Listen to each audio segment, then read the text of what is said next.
Came home early to find my mom having fun with my husband of 22 years. Turns out she's been his lover since I was 18 and my twin brothers are actually his kids. My 40F parents, dad, 63M, and mom, 60F, have been married for 43 years.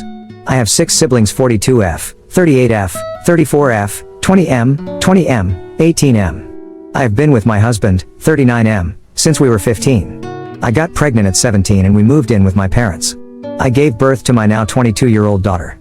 We got married at 18 shortly after. My dad's father passed shortly after our wedding and left his ranch-style house to my father. My grandparents built a house next door to my parents when they retired. My parents decided to let us live in this house and told us this would be my inheritance. My husband and I had no issues with this.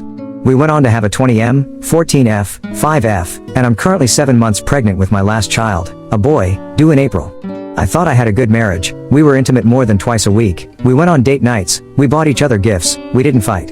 My entire world was shattered on New Year's Eve when I returned early from a girls' trip I had taken with some friends. I walked into my bedroom to find my mom having sex with my husband. My mother screamed at me to get out of their bedroom, which really shook me up even more. Unfortunately, my oldest daughter was also home in her bedroom across the house getting ready for a party. She ran out and witnessed my all but a bedsheet naked mother run out of our house next door to her house and slam the door. My daughter was devastated and went to my sister's house. I asked her not to say anything until I first talked to my husband. I asked him for the truth. He told me that my mom seduced him when we were 18 and living in their house. They'd been having unprotected sex at least once a month for longer than we were married. I ran the math and was horrified, because the timeline meant my twin brothers and youngest brother could be my husband's. I immediately called my dad and told him to come to my house without my mom. I made my husband confess and my dad was devastated. He and my mom were high school sweethearts too. Needless to say, we could hear my mother screaming from her house when he confronted her. I then told my older sister and she and I decided to have her throw a party for the whole extended family and we invited my ex's family as well. At the party, I had my 22F daughter take all the kids to our basement and put on a movie, leaving only the adult children and siblings, and I told them exactly what they'd been doing. Most of the family is on my side, except my 3 youngest siblings, 38F sister, ex's entire family. They all say I'm an off for dropping this publicly.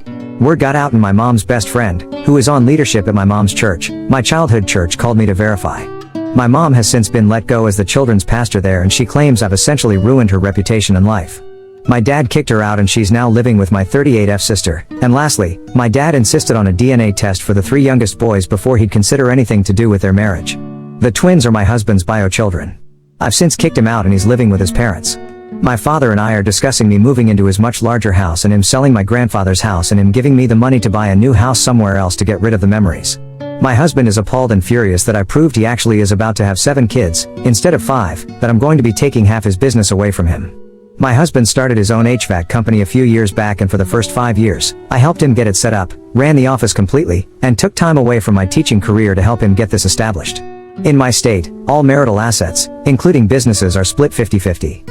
Since the house was still in my father's name, my husband will get no money from the sale, neither will my mother, since inherited assets are not subject to be split in divorces. My mother is also likely to not get any alimony, as our state is not a no-fault divorce state.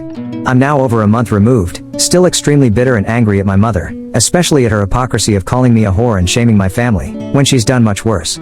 I also despise my ex with everything within me now, as he was fucking both my mom and me in some instances, coming to our bed minutes later. He got my mother pregnant less than a week after getting me pregnant, and while I thought it was so cute and fun that I shared a pregnancy experience with my mom, she was carrying my children's half-siblings. He has broken all trust I had in men and being faithful. I have already procured a good lawyer from the firm that helped us in financial matters for both me and my dad is helping pay for it. My twin brothers, one of my sisters, and my entire ex's family have gone no contact with me and my minor children, and my children have essentially lost all of their grandparents but my dad, 2 uncles, and an aunt on my side, and my husband's 3 brothers, due to this mess. I've also developed ulcers and digestive issues because of this, so I'm visiting the doctor soon and I've been in therapy since the first week of January. I've offered this for my 2 adult children if they need family therapy with all of us, but they're doing individual therapy right now. My 14-year-old knows that we're getting divorced and why, and she's so angry at her dad that I struggle sending her to his house on the weekends. I feel like she's old enough to make a decision on that, but I don't want to damage her relationship with her dad. I've told all my kids it's okay to love their dad, even if he hurt me, but the oldest 2 I've cut him off 100%. I won't tell my youngest 2 until they're teens why we got divorced, and everyone else has agreed to not spill anything until they're old enough to understand. As for how I had no idea this affair was ongoing, My husband confirmed to me that they would have sex at my mom's office at church, in their cars, at a motel, and when we built the business, they started having it routinely in his office, once I went back to teaching. They also had it in our houses too when my father would go away on business trips or I'd be out of town. It was pure happenstance that I came home a day early from a trip, because I was uncomfortable from being nearly 7 months pregnant and just wanted my own bed, for me to find out. Knowing they'd be carrying on this full-blown affair still if I hadn't caught them is what I'm still upset about.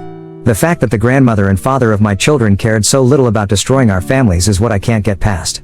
What's hardest for me is that my own mother would do this to me and would continue to do this for years and not caring when it all blew up in her face that she would be destroying her entire family. Edit. Also, to add insult to injury, my husband confirmed in one of our mediated conversations the affair started when I apparently made him angry. He didn't tell me and instead vented to my mom when they were alone. She comforted him and they had sex. He loved it and then pursued her after that. He said he would have divorced me, but knew he'd get cut off from her and she was so much better at sex than me, so stuck it out with me. He told me I was a placeholder. Of all the betrayal and low blows, that statement is what keeps me up at night. Update 1. I tried hard to go the route of a mediated divorce, but my ex told me yesterday through his lawyers that he doesn't believe that the baby I'm carrying is his and he wants a DNA test as soon as he's born because he doesn't want to support a child that isn't his. He also believes I routinely cheated on him through our marriage and that I knew about his ongoing affair and used that as my excuse to have my own affairs. None of that is true, but I kind of wish it was because it would make the divorce easier. My lawyer basically told me to get ready for a long, drawn-out, brutal contested divorce and that my ex is likely going to try every underhanded tactic in the book to make my life even more miserable. Update 2. This had gone viral and thanks to the people who let me know in DMs. So I will answer some questions posed both here and there. 1. My twin brothers look like my egg donor's side of the family. They look very close to my uncle and grandfather. They clearly don't look like my dad at all, but they also don't resemble my husband much either. My son looks my STBX and he's the only child that you can visibly tell is his kid, although my 14F daughter has his nose and jaw shape. 2. I was definitely enraged the day everything went down, but my dad talked me off the murder ledge and reminded me that I needed to think of my baby and my other kids before I do something that would remove both of their parents from their lives. That is what spared them. I still lived in a rage fog for the next few days, which is what led to the revenge party. I only regret not telling my brothers privately that my egg donor had been cheating. 3. I honestly don't know all the reasons my 38F sister is on my egg donor's side. She doesn't get along with me or my sisters and hasn't since high school. I'm not that worried about her. 4. My twin brothers are upset that I sprung the news publicly. That is what my dad has gotten out of them. They are also in therapy and my dad has told me to just give them time. He thinks it's just them killing the messenger. I did not tell them the possibility that my ex was their dad, but they can do math and figured out that they're the same age as my son and he's younger than the length of the affair. My dad sat them down and explained his reasoning for the DNA test was to prove cheating and not because he was going to abandon them. He is their dad regardless of whose sperm fertilized the egg. 5. I don't believe that my egg donor and STBX waited until he was 18 to have sex, but at this point I'm letting my dad fight that fight and letting him do what he needs to when dealing with her and their divorce. 6.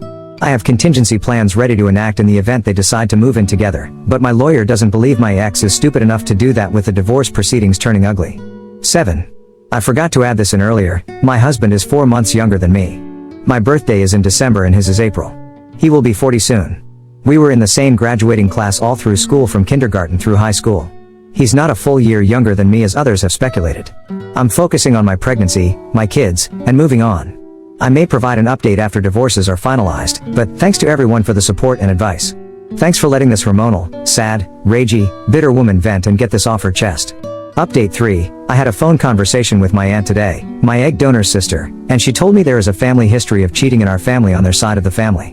My grandma cheated on my grandpa for years but they reconciled. My aunt herself had multiple emotional affairs but is still married to my uncle. She tried blaming genetics on my mom's affair.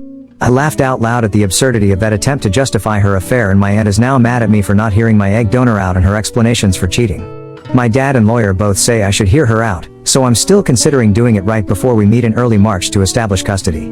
Edit. I should mention that I asked my aunt if my mama inherited the whore gene, which child did she pass it on to and how did my grandma manage to pass it on to both her daughters.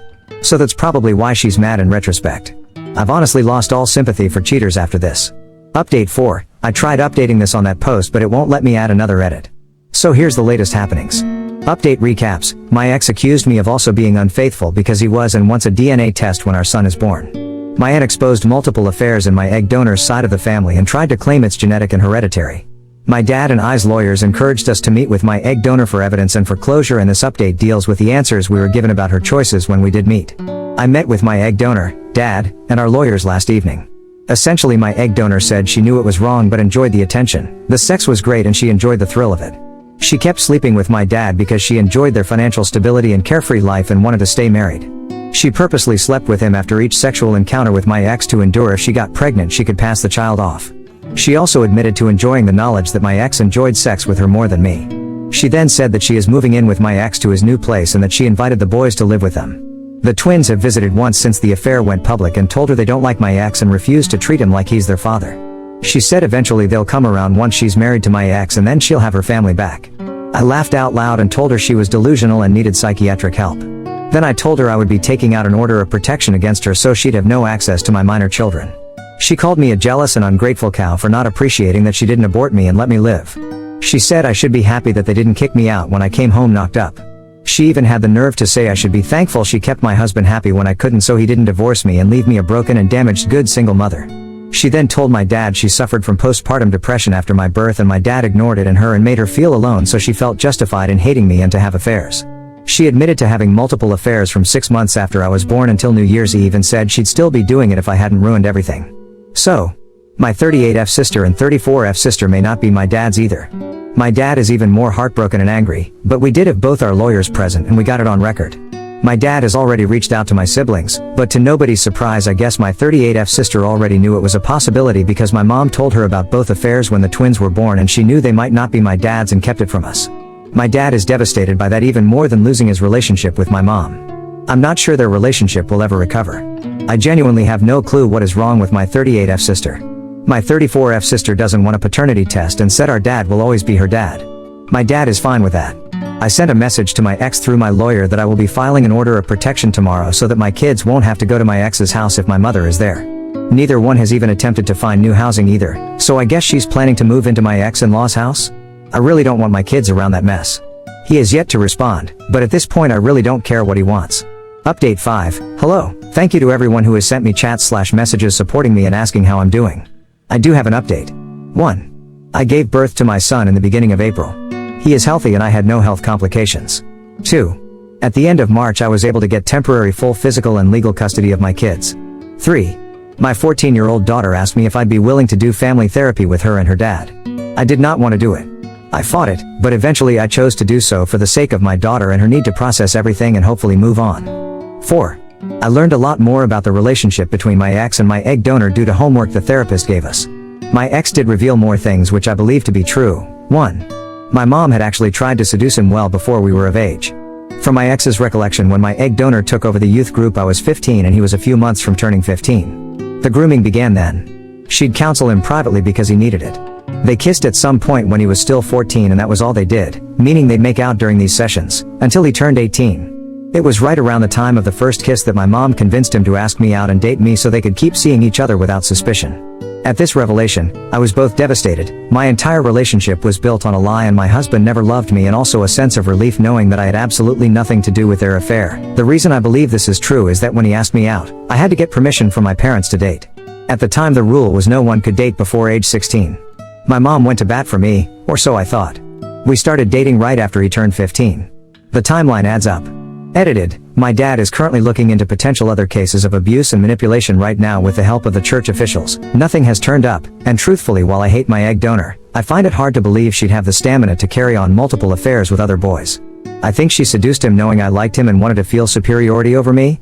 Looking back, all of this makes sense. Her treatment of me, and my children in relationship to her other grandkids. I think all of this was a seriously fucked up case of her being narcissistic and punishing me for ruining her life. 2. They did not have full sex until he turned 18 and I guess that was his birthday present from her. 3. My 22F and 20M children are still not speaking to him, which he has come to grips with and understands they'll likely never re-establish contact with him. 4. The twins and I have reconciled fully. Now for the egg donor. After the last phone call with my aunt, I cut off contact with her and my grandmother. I was tired of my aunt trying to guilt trip me into talking to my egg donor. My grandma is a whole other problem and is beginning to show signs of dementia and senility. She is still harassing my egg donor and calling her a whore of Babylon, which I'm okay with, but the other stuff she's doing and saying is not something I want to add to my life of stress. My 34F and 42F sister were the ones who helped me with labor and delivery plan. My ex knew what the plans were, but also that I did not want him at the hospital until I had already given birth and was in a better place for him to meet his son. He agreed to this.